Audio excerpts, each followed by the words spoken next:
Welcome to Season 2 of Digging Deeper Ag Chats with Al, the podcast that brings you timely and practical stories straight from the paddock. From sowing to shearing, fire to flood, and everything in between. We're here when it matters most. Each episode taps into real experiences, expert voices, and grounded advice that helps you stay ahead on farm.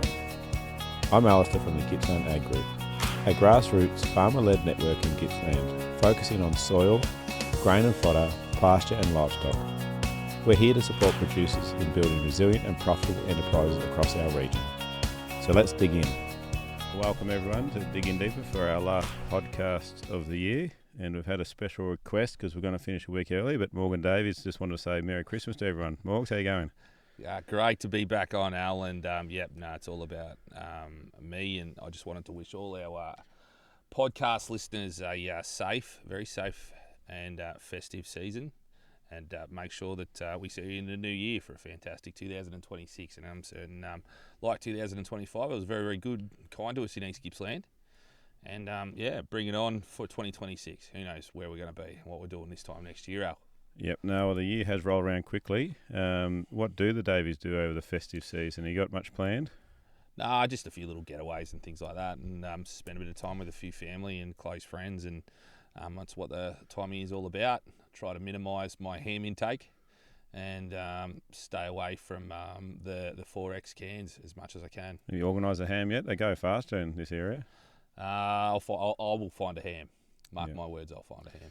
Right, now, before we go any further, if you're listening, you really need to jump on the YouTube and have a look at this shirt that Morgan's wearing. It's not the usual pink. Look at the pipes. The stitching's actually busting at the seams there, Morgs, on your shoulders. Someone actually told me I looked like a condom filled with walnuts when I was walking through the sale yards today. But these shirts are all part of the agency, last fat market of the year. The agents and the cattle buyers wear a exuberant shirt. Usually should be a Hawaiian shirt for our last market. And I thought the bin chicken shirt is pretty fitting because a lot of people call us bin chickens. Who won the gong for best dress today? There's some pretty good ones. Brad Opst always. He's been wearing the same shirt for about 15 years. Yeah, right. So it's sort of gone in and out of fashion 15 times.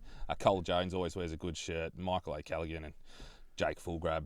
Everyone gets into it. Yeah, we do. There was a cattle boy who's actually retired. It was his favourite market of the year. Right. He'd go absolutely. He wouldn't hardly buy an animal for the year, and then he'd come to the Christmas market, clean up with his Hawaiian shirt. Yeah. It's like a red one with flames. Now, before we get into the actual podcast, every week you come in and talk about these listener bases growing and there's popularity. I was a bit sceptical. I actually met someone the other day. His favourite podcast, he tunes in every month to listen to Morgan Davies, he said. So listen to me. Well, what a sad, lonely man. No, I've got a name. It's actually Jesse Vanson. So he's my client. Yeah. No, so caught up with Jesse. I actually used to teach Jesse a long time ago. He's a good kid doing good things, and had a good old chat. And he said he loves listening to Morgan Davies especially. So shout out to Jess. We better give him a hat for that. Good old Jess. I'll find another hat. Well, while we're throwing a little bit around, yesterday we had the out at Mawarra. We had the field day out there. What is it? Breeding better beef and back to basics, forward to profit. There you Very go. Back good to day. basics. Yep. And I was on a panel. I was lucky enough, and I was up there with Angus Gidley-Baird and Steve Chapman, the General Manager of Operations in the South for JBS. Angus Gidley-Baird is a main forecaster for Rabobank, and Morgan Davies from Elders Bairnsdale. Yeah, some heavy hitters there on the panel. Anyway, they get into question time, and I thought I'd throw my good pal Al a bit of a remark when he's getting the microphones. And I said, Al, ask a smart question. He said in front of everyone, well, why are you on the panel, Morgan? And I said, I don't know. I don't know why I'm on. Yeah, you were trying to stitch me up, I know, because I was just meant to hang the mics around. But yeah, that was pretty bruising in front of a lot of people. But anyway, look, you're forgiven, and I'm back here. We're back here again, so we're all good. We're all clear. Just trying to lighten the mood. Everyone enjoyed that. So, hey, kick where you see your head, mate. I'm all for that. Very good. Now we'll just talk a little bit about that Mawarra day down at Longford there. You were on the panel, and then we actually went out in the yards or the paddocks and assessed a few cattle, and we had PJ from Texas come in. Just briefly explain to listeners what actually went on. Yeah, look, it was a great initiative from the Ag Group and the team Mawarra. Obviously, on my last podcast we discussed about it. There was about 120 people there, and it was a fantastic day. I think a lot of people from across the industry went through there, and it was basically about PJ Butler, who is a world-renowned cattle judge, and he's a person with an insight on the cattle industry that I think is very, very valuable. He talks about practicalities of cattle farming, the fact that horses for courses, one type of animal will not survive and thrive like another type of animal, and finding your type of animal for your area. And he was firm on that, and the evidence that he put forward was compelling, and he had so many funny anecdotes, and he went for an hour and a half, and he could have gone for another 2 hours easy if we had have pinned him down. But I can tell you what, he was a dead set gentleman to speak to, and for a South African, the first one I've ever met with a sense of humour, which is compounding. But he was fantastic to see him for the day. We had a panel there early, which we shot the breeze with some heavy hitters, and I think from a global, domestic and local level, I think we all conveyed our points pretty well, Al. But it was a fun day. In the afternoon, we went through a few cattle. I talking about bull selection, cow selection, and heifer selection, led by the Sykeses, and the boys, all three of them, did a fantastic job. And then breakdown of carcass and the reasons for MSA grading by JBS at the end of the day, and then a couple of beers. So it certainly was a great day, and I hope that JBS, we could put a bit of a spin on it, but JBS or someone like that can do that again next year for the Ag Group again, because I think there's so much value there. And I think the cattle industry is in such a good place, and bring it on for next year and the years to come forward, because the more we know, the better the cattle are going to get, and the better performance you're going to get out of them. Yeah, we'll keep on running along that theme. So Gippsland Ag have been present in this area for about 4 years. In your time in the area, have you seen an uplift in farming practices or knowledge, or the people in the industry doing things slightly different? Or what's your observation on the ground, Morgs, from having something like Gippsland Agriculture Group in the area? It certainly has taken off, hasn't it? I suppose the more we've been have the ability to promote the Gippy Ag Group and via podcasts and everything else, it's every week people are talking about various parts of the enterprise, and the Gippy Ag Group is very, very relevant online. There's always something popping up somewhere, and someone's doing something. And that's boots on the ground, and it's happening everywhere. But I think probably if you look across the past year, it did get a bit dry, didn't it? At the back end of August through to September and through the end of October, and people were starting to rub the back of the neck. But it probably wasn't like previous years when everyone starts panicking straight away. There seemed to be, everyone was talking about it, putting in plans in place to set up their enterprises if it did get dry. And guess what? We got a rain in November, and away it went again. So I think that relevance that the Gippy Ag Group has had, and the ability and the information that they're pumping out, just didn't go to panic stations straight away. It wasn't procrastinate, panic the next day. It was sort of a gradual learning process all the way through, and that's the way I felt too. Obviously, having a farm myself and thinking, okay, well, what do we do now? Yeah, it was interesting when you start talking to people in those dry times, and a couple of years ago it's like, it's not raining, hope it rains sort of thing, whereas this time it's not raining, I'm actually putting this in or putting that aside or buying a truckload of grain. So there was actually decisions being made early.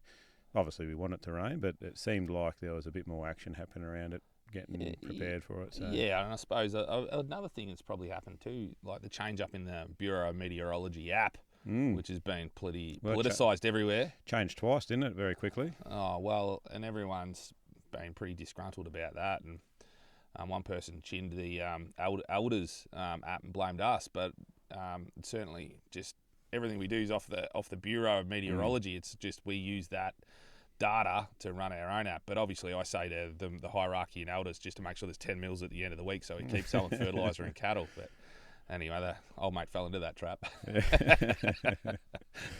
But no, all in all, I think the more relevant you can make the Gippy Ag Group is a great thing, and bring on 2026, because there's some young professionals in the industry. You had a podcast with Liv. She's got the pink shirt on, but she's also... don't jump ahead. I was going to ask you how she went. Review on Livia. I told her that you'll be getting reviewed by Morgan Davies. So. No, I think there's some young people in our brand, and we're lucky. There's so many good young people in our industry in East Gippsland. Like you talk around the corner, Chris Chris G, who and Nicole Frost up in the hills, and obviously, our wool rep, Maddie, and Maddie Gallagher and Olivia, who are best mates, and they went to uni together. Really? I didn't know that one. Yeah. Obviously finished probably close to the bottom of the class, but joke, girls, joke. But Too no, much netball. they're obviously so entrenched in our communities, all of these people. And on the podcast the other day, no, very proud to live, and she's a dead set goer, and she's played for Wyong netball. She captained Bensdale netball. I think she's gone down to lend a hand at Orbost. They need a fair bit of a hand on netball down there. I watched their A-grade netball team. Yeah, right. Well, I think she's coaching. Is that right? Middle of the road. Yeah. Is she coaching? Is she? She took the cash. Yeah, might have needed a top up from the eldest wage was not enough for her. She said so. No, we I threw the bank at her to get her to her and her brother's package deal and her boyfriend out to Lindenau. But you couldn't drag her across the line. No. Old man said no, man. No chance. No. So the betters really put the kibosh on me. But anyway, I actually grew up playing footy with a couple of years under Michael. Yep. He was actually my hero. If Michael's listening, you were my football hero. A quick story, I first senior game of football, got into a bit of a tussle after a decent tackle, wasn't a dirty tackle. The guy got up and head-butted me, and I thought, what on earth is going on? I was 16 at the time. Out of the corner of my eye, Stevie and Michael Betts came out and flew the fag for me. I thought, here we go, I could do anything on the ground now, and I'll be looked after. So shout out to those guys. I think Betsy used to have more fun, without the footy, running around wrestling blokes and beating them up, really. But anyway. He was good. You wouldn't have seen him play. Yeah, I played on him in a grand final. We won that grand final, actually. Yeah, right. Did you get a touch? Yeah, well, just played on Betsy all day. Yeah. 35 and 2, a couple of punches in the back of the head. Is that what he did, is it? That was me. Oh. Yeah, very good. How did Olivia go? How's she been saying she's been going around the office? Very nervous, very coy. She's pretty shy, Liv, so she sort of just gets her job done. But I said, look, that's probably the second best podcast I've heard. Yeah. And Maddie said, was it me, the other one? I said, no, it was me. Yeah. No, she's very thoughtful, Olivia is, and I know she did put a bit of planning going into it, and she even called me up the night after and said, I think I've mucked up 1 week on a thing. Can you edit it out? And to her credit, there was this one little offline that she actually got wrong about armyworms, and we took that out so that but she's right onto it. So they're saying like armyworms are on the move, and they're also saying caterpillars. There's massive issues with caterpillars in South Gippsland, so you should live back on at some stage and find out what the go is with the caterpillars in the south. South Gippsland, massive caterpillar issue. At the Does she venture down that way at all? I don't know. Don't think so. No. I'll give her a call anyway and find out. So good. Right, now the reason that you actually come on is cattle and sheep prices. What's been happening at the end of the year, and what's our outlook over the next sort of 4 or 5 weeks? Yeah, so we're heading into a Christmas break. There's all the processors have sort of banked up enough cattle to get through. There's been some forward contracts for Christmas lamb and things like that that have sort of been that's kicking around from $10 to $11 really, which is pretty good money. Mid tens into January, so it's all looking positive enough. The lamb job's been pretty exciting. It's probably just settled a little bit. And the weaner job as well, I suppose, was very exciting in the back end of the spring. Just starting to wane in turn of numbers, but certainly I went to Mortlake the other day and Ballarat, it was considerably cheaper than what we have been seeing. You're seeing plus $6 for light black steers. Well, we're not seeing that now. We're seeing mid fives, low fives, which isn't a bad thing really. I think everyone can make a quid at that sort of money. At 300 kilos at $5, it's $1,500 for a weaner. I reckon that's okay. Why does this happen? Why do we fluctuate so much? It can't be just a numbers thing, is it? Is there something else at play? Supply, seasonal supply. Numbers and cattle are everywhere. Obviously, we're heading into January where there's a lot of cattle sold, so they'll have the Western District sales, Northeast sales, everything happening all at once. I think Victoria traditionally sells 40% of their weaners in January all at once, so there's going to be a fair bit of pressure on. Parts of Queensland are very, very good. There's parts that are very, very bad too, and New South Wales the same. So those guys need to meet the market, and for the market to sort of happen, and those guys to come south, the cattle job down here probably has to just sort of wind off a little bit, get around $5, not $6, or else those Queenslanders aren't going to play. And last year they stepped into the market in a big way, took so many cattle north, and it'll be interesting to see if they come back to do it again. Have they turned off those cattle yet, or are they still up there? Yeah, a lot of those cattle are coming back in as feeders now at $5 and whatever else. So there's probably an oversupply of cattle in the feedlots at the moment, and everything's just going a bit slow. So bring it on. It's certainly an exciting time. I was just reflecting this morning, looking at former kill prices from January this year and into February, and we were getting 770, 780 for our kill cattle this time of year last year. Right, this year. We're back a bit, are we? Yeah. So we're $1 a kilo ahead of that, and we're getting them in easy enough. So I think we're all pretty well positioned. The lamb job's good. So, I think it's all good so that, if the season will change it and determine what happens from here on in for a little while. Yeah, we need a bit of warm weather though, don't we, up here? Down here, East Gippsland needs a bit of warm weather. South Gippsland, who knows? I want to get rid of the caterpillars. We'll have to talk to Liv about that. Yeah. And Western District's very, very good. But the season's turning there. They're all on the headers. They're all cutting hay. The northeast is okay. It's limping along, but they need another rain. So, yeah, we just, everyone thinks should be better than what it is, but I'm just giving you reasons why it's probably not. And I just think that this job just might settle if it stays dry. Might get cheaper. Yeah. No, very good. Anything else, Morgs? You got your last question thought of, have you? Last question. You've done enough of these. What have I learnt this week? Is that it? Doesn't have to be this week. Any time. Well, what has surprised me? Yeah, what have you learnt that's surprising? We'll ask about the strawberry patch first. How's the strawberry patch going? The jam patch. The jam patch. Jam patch is alright. Too many cattle on it at the moment. But anyway. Yeah. How's your little turnip crop going? Good. Yeah. Cattle like turnips. Do they? They growing? No one else does. Going alright. I suppose it's just probably got a little bit wet, and I pugged them too much with too many cattle on them. Yeah, right. I think it's okay, but yeah.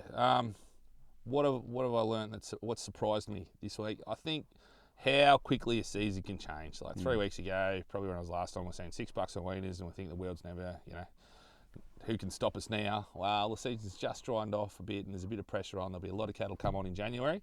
I just reckon this job's just going to cheapen a bit. Yeah, well, I never like building you up too much, but in the last podcast, I'm sure you said ryegrass up here, you've only ever got 2 weeks less ryegrass than you think you have as well. You always turn off quicker, which everything did bolt very quickly. Yeah, you got 3 weeks between a good crop and a bad crop, and you've got 3 weeks. It's only got that lifespan of lasting that much longer. So I was given that advice a long time ago, and it's good to see you listen to me. I do, yeah, I pay attention, yeah. I keep trying to catch you out, but it hasn't happened too badly yet. All good. All right, Morgs, and to listeners, thanks for tuning in. We are going to take a short break while everyone goes off and enjoys the Christmas breaks. Like Morg said, enjoy your time, stay safe, spend time with friends and family, and look forward to tuning back in next year. All the best. See ya. A big thank you for tuning in today. And remember, if you have a question about today's episode or a topic you'd like us to cover, reach out to one of our many platforms and join the conversation. We're here because of your passion and commitment to agriculture. Together, we can build a stronger farming future. This podcast is made possible by the Future Drought Fund Regional Drought Resilience Planning Program, co-funded by the Victorian and Australian governments.